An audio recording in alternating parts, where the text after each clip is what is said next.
Kementerian Agraria dan Tata Ruang Badan Pertanahan Nasional melayani profesional terpercaya. Assalamualaikum warahmatullahi wabarakatuh. Berikut adalah analisis isu aktual yang sering terjadi di instansi tempat kami bekerja saat ini. Sebelumnya, izinkan saya memperkenalkan diri.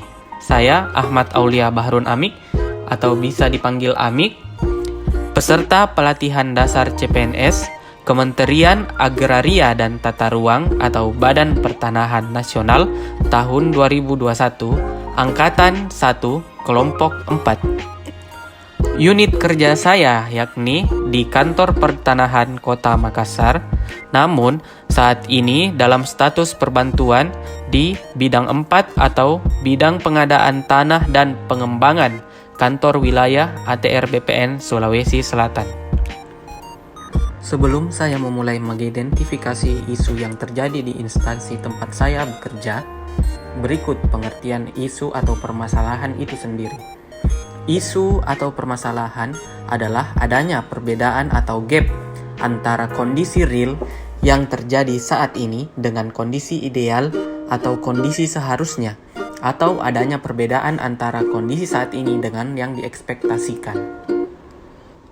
Pada kesempatan ini, saya akan menganalisis isu aktual yang terjadi di instansi, dimulai dengan mengidentifikasi beberapa isu terdekat yang saya temui selama berada di Kanwil Sulsel. Kemudian, dalam analisis awal isu, saya akan memaparkan dan mendeskripsikan apa saja permasalahan dari isu-isu yang teridentifikasi dan bagaimana dampaknya serta siapa yang terlibat di dalamnya.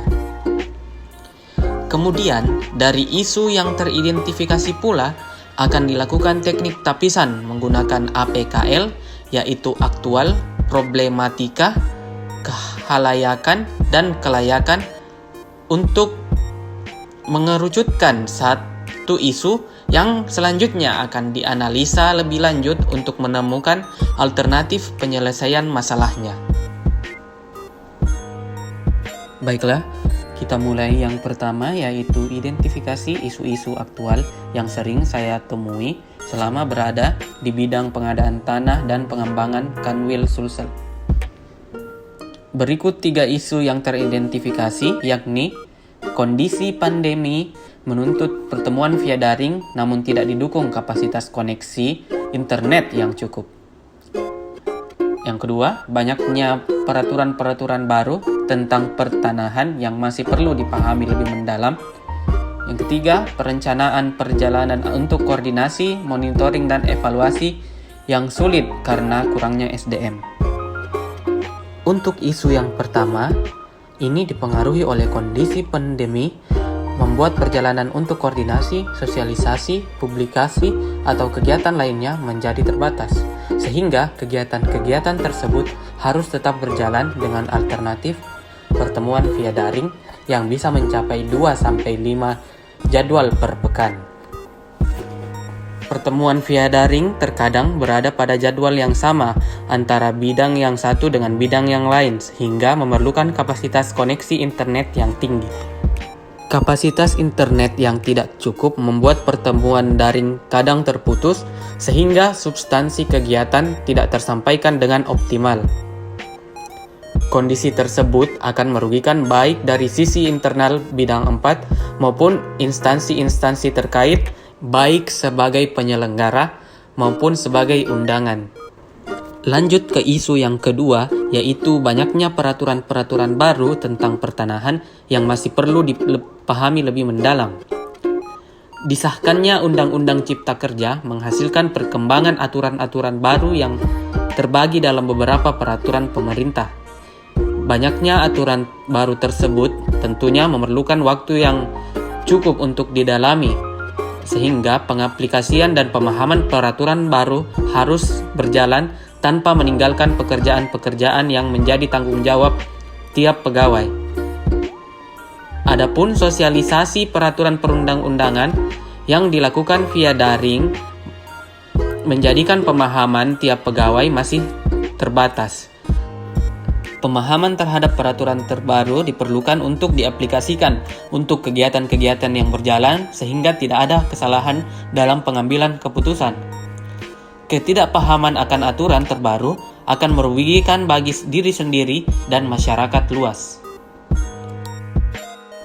Beralih pada isu yang ketiga, yaitu perencanaan perjalanan untuk monitoring, koordinasi, dan evaluasi yang sulit karena kurangnya SDM. Lokasi kerja di kantor wilayah menuntut para pegawai untuk siap melakukan perjalanan ke daerah untuk melakukan koordinasi, evaluasi, dan monitoring pada setiap kegiatan Kementerian ATR BPN. Keterbatasan SDM yang berada di bidang 4 Kanwil Sulsel membuat perencanaan perjalanan yang cukup alot dan kadang berubah-ubah. Beberapa pegawai harus berkorban untuk beberapa kali turun ke lapangan. Beberapa daerah juga harus dikorbankan untuk tidak bisa dikunjungi. Sehingga hal ini dapat merugikan bagi pihak Kanwil Sulsel dan kanta-kanta lingkup Sulsel dan pihak-pihak terkait lainnya. Dari 3 isu yang telah teridentifikasi, kemudian kita filter menggunakan teknik tapisan APKL, yaitu aktual, problematik, kehalayakan, dan kelayakan. Di mana aktual dinilai dari suatu isu benar-benar terjadi dan sedang hangat dibicarakan dalam masyarakat. Problematik dinilai dari isu tersebut memiliki dimensi masalah yang kompleks sehingga dibutuhkan segera solusinya. Sedangkan kehalayakan yaitu apabila sebuah isu menyangkut hajat hidup orang banyak dan meluas.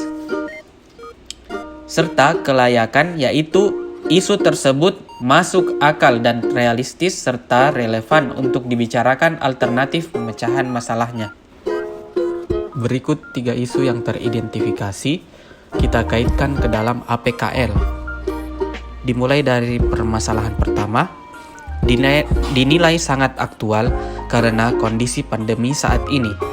Dari sisi problematik, isu pertama dinilai cukup problematik karena dimensi masalah kebutuhan kapasitas internet ini sangat dibutuhkan saat ini. Dari segi kehalayakan, dari isu ini dinilai sedang karena cakupan permasalahannya tidak terlalu luas. Dan dari kelayakan, permasalahan ini cukup masuk akal dan relevan dengan kondisi saat ini. Dari isu yang kedua, di sisi aktual, isu ini sangat aktual karena aturan-aturan turunan Cipta Kerja masih sangat terhitung baru. Dari sisi problematik, dinilai sangat problematik karena apabila aturan baru tidak dipahami, dampaknya akan sangat kompleks. Dari segi kehalayakan, pemahaman terhadap aturan terbaru sangat dibutuhkan demi kepentingan masyarakat secara luas. Dan dari segi kelayakan, ATR BPN khususnya bidang pengadaan sangat relevan untuk segera memahami perkembangan aturan-aturan yang baru.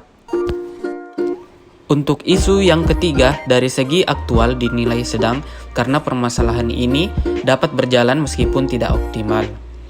Sedangkan dari segi problematik juga dinilai sedang karena pada beberapa kondisi koordinasi tidak harus dilakukan dengan perjalanan pertemuan langsung. Sedangkan dari kehalayakan dinilai sedang karena permasalahan ini hanya menyangkut segelintir pihak. Dan dari kelayakan, permasalahan ini dianggap cukup layak mengingat beberapa pegawai harus lebih banyak mobile dibandingkan pegawai yang lain.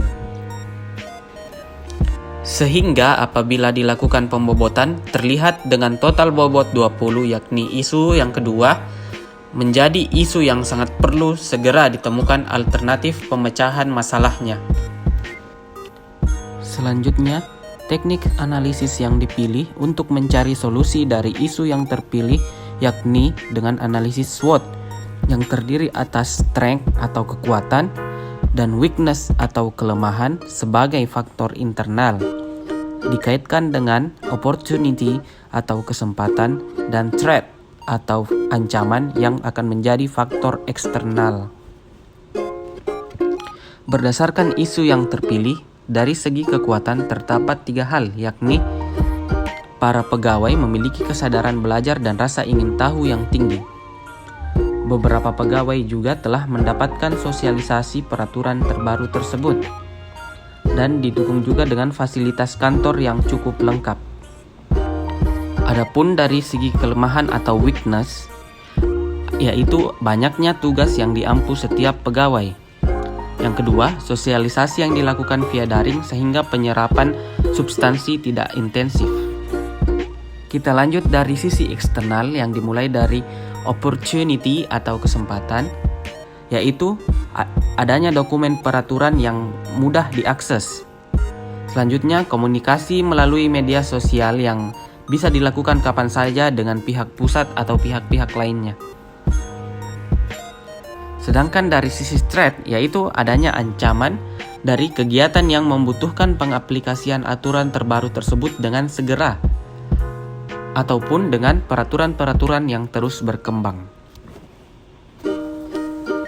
Sehingga apabila dikaitkan dari sisi eksternal dan internal, tampaklah alternatif-alternatif strategi yang dimulai dari strategi strength and opportunity dengan cara mengoptimalkan kekuatan dan memanfaatkan kesempatan yang ada.